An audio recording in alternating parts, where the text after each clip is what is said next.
Hi, I'm Mark Hager. My colleague is Jeff Brudney, who's in the room with us. I want to talk with you briefly about a thin slice of a long-term, bigger project. We actually had the great privilege back in 2003 to collect sort of big national data in the United States related to volunteer management to try to get at some questions that the federal government was interested in back at that time. And I'm not sure I would have said back when we were creating the instrument which parts of that instrument would be particularly interesting to us and to the field as we went forward, but what we gravitated to over time were a variety of practices that we ask about. And they're management practices that people have talked about in the field in a variety of different ways. And we've built much of our research trajectory around in this project around those management practices. And this project that we're working on now allows us to sort of dig down on a specific question. You see at the title there about supervision and communication and its relationship to whether or not people volunteer or not, specifically the ability of organizations to retain their volunteers over time. And volunteers leave for a great variety of reasons, but we like to think that if they're happy and healthy and treated right, they're more likely to stick around than if they don't. And so one of the big questions that we've been concerned about for some while is how does the adoption of various management practices by different organizations relate to various outcomes and principally retention of volunteers over time. There's a whole array of, how do I get this to advance? Management practices that the field considers. This is Tracy Connor's fishbone diagram from his 2012 volunteer management textbook, where he outlines a variety of things that he calls the fundamental management model, and it points to a lot of familiar things. I want to highlight three of them here because they're relevant to what we want to talk about. Communicating with volunteers and staff presumably would be a good thing in retaining future volunteers.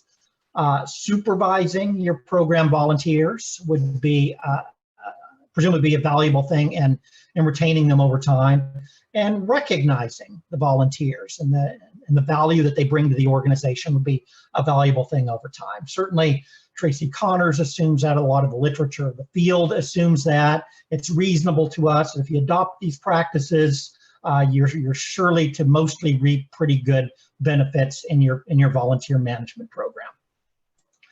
Two of these are specific to what we want to focus on. One is supervision.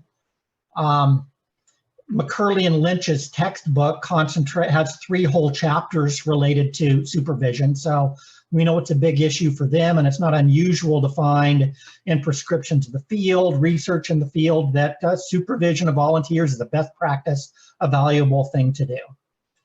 Communication is also something that we can find about. This is Denise Bortry's model in her 2012 textbook chapter regarding communication with volunteers. There's a smaller literature here, but certainly communication is seen as being a presumably valuable thing in developing relationships with volunteers and getting the best outcomes from our volunteers.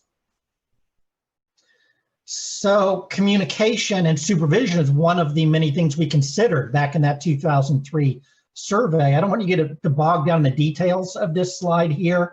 Rather, I just want to point to supervision and communication. It's one of the array of practices that we considered in our question about what organizational characteristics might lead to greater retention of volunteers. The oddity here is the negative relationship. It's over on the left side of this line. It has a negative coefficient, negative 0.13, meaning the more you supervise and communicate with your volunteers, you get lower retention. Well, that's not what we expect. That's not what our people that are training in the field would urge people to do, but it's an odd result that we get in our 2003 data. Fast forward a couple of years, here's Hager and Brudney in 2008, different analysis, different chapters, still interested in these practices. There's supervision and communication again. Again, it's a highly significant variable. It's among the larger coefficients here, and it is again negative, a negative relationship between supervision and communication and retention of volunteers. Yuck. Fast forward all the way to 2015. This is Hager and Brudney's most recent NML paper, where we look at a variety of outcomes, the ease of recruiting volunteers, something we call the net benefits of volunteers, and again, retention of volunteers. There's supervision and communication again. Looks like net benefits is positive. Can you see my cursor? How about that? Yes. Is positive and significant. Recruitment ease is not significant, but there's that pesky negative relationship again between supervision and communication and retention. So we have this odd thing we've had to try to explain or explain away in our various reportings of this data.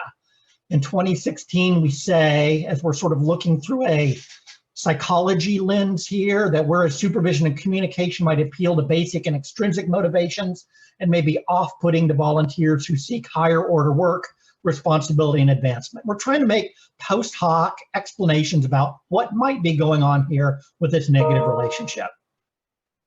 We might have just left it there, but we're curious, does supervision and communication is it really harmful to retention of volunteers?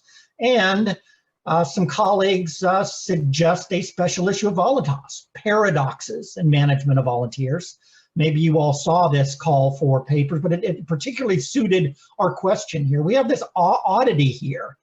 It's a paradox to us that treating volunteers well here in terms of supervision and communication might result in a negative result. So we're digging down. We're looking at it in a variety of different ways. 3 specific sub-analyses here. I want to let Professor Brudney talk about the first one in a little more detail. I want to return to just give you a quick overview of the other 2 directions we're going in, and then see where that leads us in terms of questions. Jeff, where are we going with this first analysis here? Thank you, Mark, and great outline of our conundrum and how it's evolved. One of the things that Mark and I have talked about is, might there be a confluence of organization, a large number, who supervise to a large degree, but are not commensurate with respect to recognition. So we've done some cross tabulations here, which is showing the level of retention for organizations at various levels of recognition and supervision.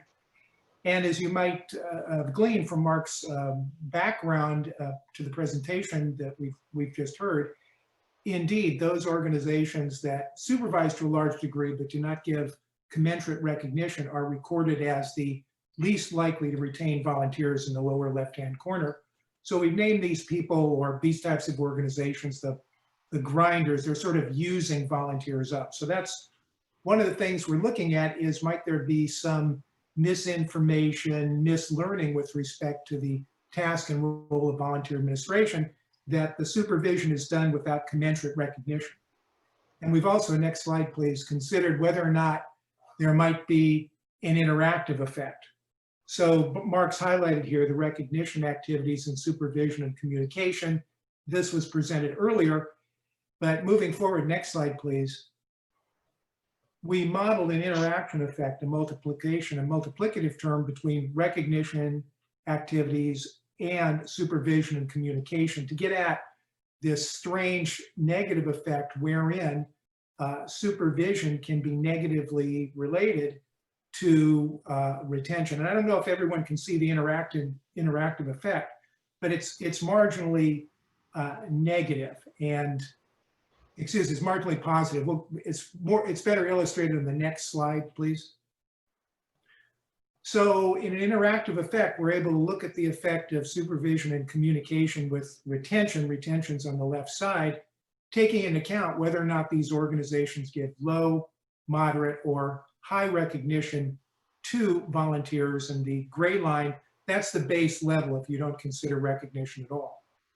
And all of these arrows, all of the lines are in the negative direction, because supervision does have apparently some negative effect on retention. We'll talk more about that in a few moments. But you'll notice that all the lines move up as the level of recognition gets higher. So if you look at the high recognition blue line, there's almost no negative effect of close supervision and communication. So we think we're on to something in this interactive form of explanation. So next, Mark, please. Next is back to me, I guess. We're gonna dig down on this a couple of different ways. Jeff outlined how recognition might be a third variable that helps us to explain this odd negative effect. The second direction we're going is very different. We're looking at organizational dispositions over time and breaking them into different buckets here. You see 4 things on the left regarding what happens to these organizations over time. Some shared data with us in both time periods. Some organizations shared in the first time period but were reluctant in the second. Some were dead by 2019, and some were alive but were somehow unreachable, what we might call zombie organizations. Our question is, could this paradox effect in the 2003 data be localized in one or more of these 4 dispositions? The answer, interestingly, is yes. All of the paradox effect is in one of these 4. And I'm not going to tell you which one. Maybe it'll come up in the Q&A. The third direction we're going is returning to this interaction term with retention, but in the new data. So we've collected new data in 2019 to get a snapshot of what's going on in the sector right now. And the paradox has disappeared, but we still see some interesting relationships with recognition that might shed some new light on this particular conundrum that we have here. So our work on this, our thinking continues. Your feedback, your ideas are welcome at this stage, so we can finalize a paper for Voluntas in January. Thank you. Thank you.